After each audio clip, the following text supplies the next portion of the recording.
Hello and welcome to the Careers Channel.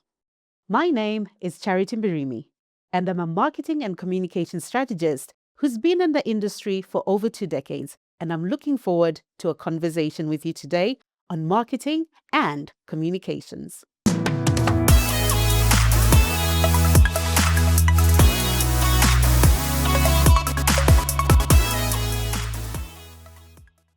I get a lot of questions about why marketing and communications, who can be in the marketing and communications industry.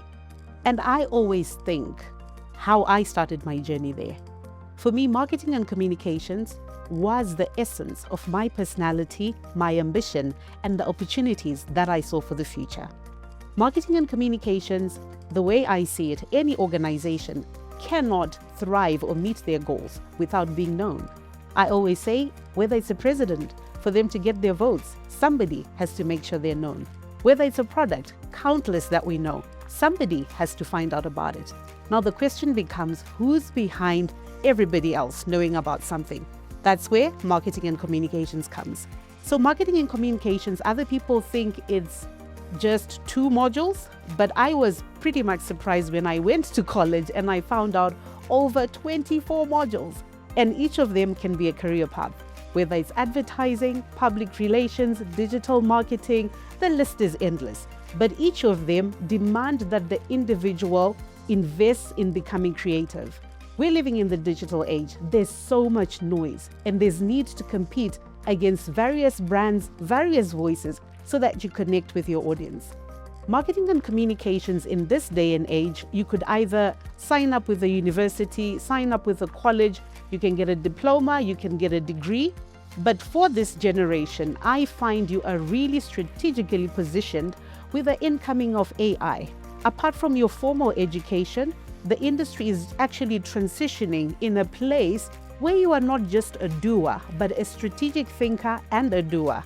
So industry has actually shown us the matrix. With the advent of AI, it's not enough to get a certificate. Even for people like myself who've been in the industry for 20 plus years, apart from what I learned strategically, the question becomes, how can I drive efficiency and make sure that profit margins are maximized by taking advantage of technology?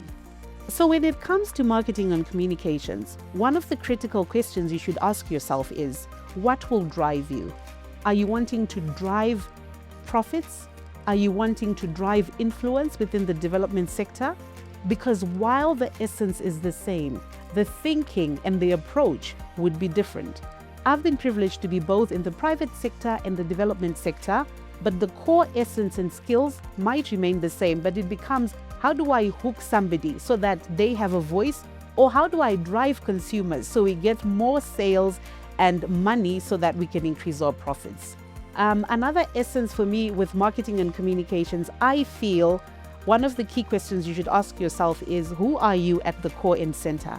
There's a lot of creativity that's demanded in this industry.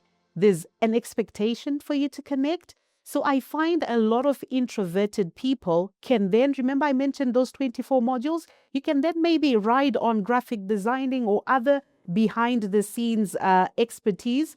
Or you can ask yourself, am I a people's person? Can I connect? Can I be the face of the brand? And then you can explore and invest more in elements like public relations and other elements that require a face and a voice. So we spoke about the various channels that somebody can end up in marketing and communications, whether it's finding a college, getting a diploma, or signing up for a degree. Again, there's so much competition out there. And then the question becomes, how will you make yourself stand out? I think one of the things that entry-level marketing and communicators should allow themselves to appreciate is taking advantage of internships. Because so many people are like, I need to come in as an entry level, I've got a degree, I need a full-time paying job. Because of the level of competition, my encouragement is consider internships, consider volunteering, because there's so many people in competition, and putting your hand out will enable you to stand out. In this day and age, you cannot not have a digital presence. Even if you are starting out, make sure you've got a digital presence that puts you and the skills that you bring to the table on offer. If it's a LinkedIn profile, have you updated it? Have you included the right certification, the skills that make you stand out as an individual? As you get into this industry, you cannot be married to say, this is the skill I went to school for. With the advent of AI, I cannot overemphasize that.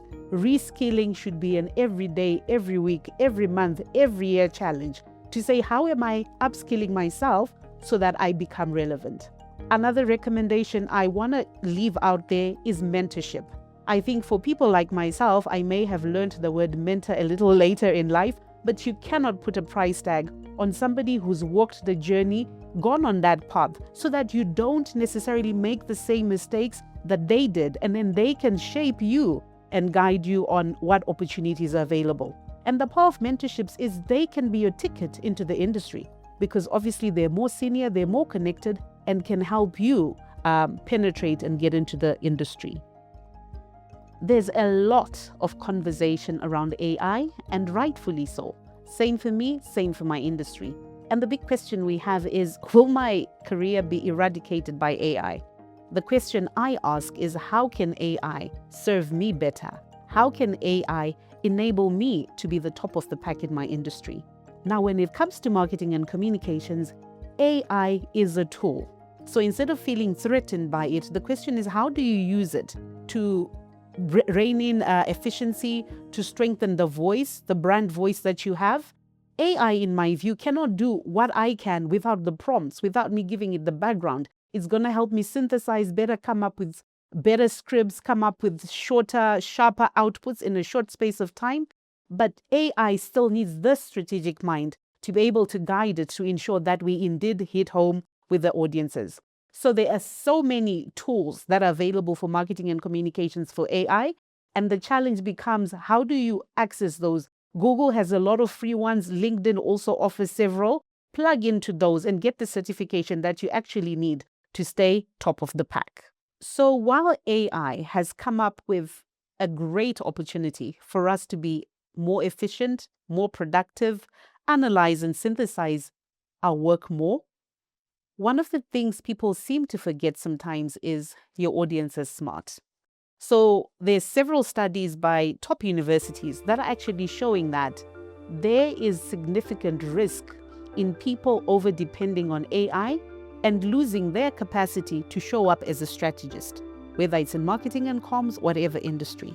So as you integrate AI, remember your audience is sharp and can see right through what's AI driven and what's human driven. Remember, at the core of marketing and comms is your ability to engage and connect with your audience. So be careful not to use AI to disconnect with the audience when you fail to show up in an authentic way. So as we wrap up today's talk, I know it's just introductory. There's so much more that we can talk about when it comes to marketing and communications.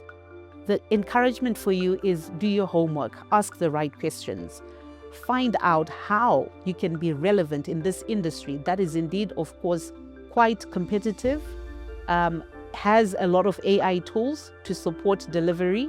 Make sure you position yourself in a way that's relevant and you can add value.